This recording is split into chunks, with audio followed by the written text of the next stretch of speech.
Delegações de Rússia e Ucrânia, como nós já dissemos aqui, estão conversando agora para debater saídas para a guerra. O encontro, o quarto deste tipo, ocorre por videochamada. Nós vamos agora falar um pouco mais sobre o avanço, a tentativa de avanço das negociações com o nosso editor de internacional, Diego Pavão. Diego Pavão, o ministro russo das Relações Exteriores, Sergei Lavrov, tem reunião agora e nós estamos acompanhando, não é isso? Com quem ele está? Bom dia. Bom dia, Rafael, Stephanie e Luciana. Olha só, a gente tem imagem ao vivo agora dessa reunião entre Sergei Lavrov e o ministro de Relações Exteriores do Catar. Esse é um encontro que já estava previsto na agenda dos governos dos dois países, mas agora a gente deve ter, sim, alguma fala importante em relação à guerra na Ucrânia, Rafael. Muito bem, vamos continuar acompanhando. Essas são imagens ao vivo, então, do encontro entre o ministro de Relações Exteriores da Rússia e o seu correspondente no Catar, aquele que ocupa o cargo de chanceler no Catar também, na expectativa por alguma declaração de Sergei Lavrov, um dos homens fortes da gestão Putin na Ucrânia já há muitos anos. Diego, a gente tem falado aqui, as reuniões entre as equipes diplomáticas da Rússia e da Ucrânia estavam marcadas para começar às 5h30 da manhã pelo horário de Brasília. Há uma expectativa relativamente positiva, né?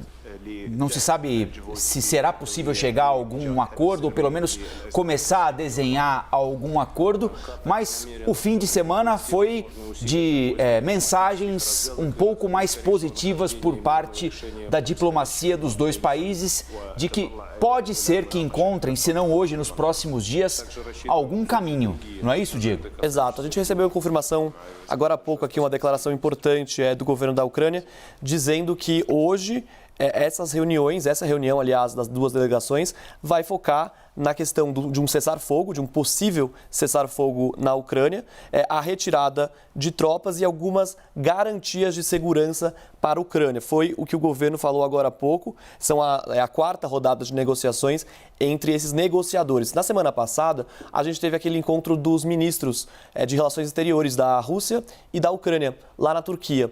Essas conversas não entregaram resultados muito positivos e não teve muito avanço.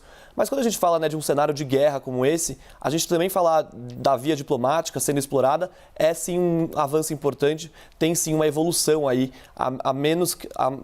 aliás, não tem uma evolução exatamente sobre um cessar-fogo definitivo ainda, mas já existe uma conversa mais constante, né? A gente está na quarta rodada de negociações agora, que a gente tem hoje, e já teve também esse encontro de mais alto nível, né, entre ministros de Relações Exteriores dos dois países. A gente tem um mapa para mostrar agora, só para a gente dar uma ilustrada no cenário de guerra atual na Ucrânia nesse momento. Vai aparecer aqui atrás de mim agora, vamos dar uma olhada aqui. De novo, Rafael, Stephanie, Luciana, a gente tem que ter uma atenção especial voltada aqui, Mariupol. A gente sabe que essa cidade foi constantemente bombardeada nos últimos dias, recebeu ataques constantes dos russos. Segundo até um oficial dessa cidade, existiriam mais de 2.000 mortos. A gente não tem essa confirmação por meio da ONU, por exemplo, em Mariupol. Mas a gente sabe que há uma situação humanitária muito grave e cada vez pior. Porque aqui a gente tem pessoas que estão aqui ainda, não conseguem sair e que precisam de ajuda humanitária urgente. A gente está falando de médicos, a gente está falando de suprimentos médicos, comida, água, e também a gente tem que pensar que essa é uma cidade que hoje não tem mais suprimento de água chegando, né, nos encanamentos, não tem eletricidade e não tem aquecimento, né? E a gente está falando de um lugar extremamente frio aqui no sul da Ucrânia. Então, a situação humanitária lá é muito grave, por isso a atenção voltada para hoje. O governo da Ucrânia já confirmou hoje que vai haver um corredor humanitário que vai passar por Mariupol. O problema é que essas tentativas vêm falhando muito nos últimos dias. Essas tentativas não vêm dando certo, na verdade, construir um corredor humanitário, uma rota de passagem segura para essas pessoas aí, para a retirada de civis. Diego, desde o início dessa guerra, em 24 de fevereiro, logo depois de 24 de fevereiro, bom dia para você primeiro, a gente vem falando sobre essas violações de direitos básicos em Mariupol e nada de solução até agora. Essas reuniões que a gente está vendo agora, como hoje, do ministro das Relações Exteriores e novamente uma tentativa de acordo entre Ucrânia e Rússia, a gente está falando ainda só de retirada de corredores humanitários, ou a gente pode avançar também em algo que dê fim a essa guerra? Muito difícil chegar a uma solução como essa hoje, nesse momento. Mas a gente sabe que a perspectiva é boa. A perspectiva vem melhorando, na verdade, em relação a essas conversas entre os dois países. Hoje já existe uma conversa, uma perspectiva de que, por exemplo, exista um acordo, um rascunho de um acordo entre os dois países, que comece a ser discutido hoje nessa reunião. A gente não recebeu ainda a confirmação, até estou atualizando aqui para ver se chega alguma confirmação, mas a gente não recebeu a confirmação de que essa reunião de fato começou. Ela estava marcada para 5h30 do horário de Brasília. O que a gente sabe é que os dois países podem discutir algo mais definitivo para o fim da guerra, mas chegar a esse desfecho exatamente hoje, extremamente improvável, até porque existem muitas questões a serem definidas. Mas é um avanço importante do que a gente tem visto até agora, viu, Luciana?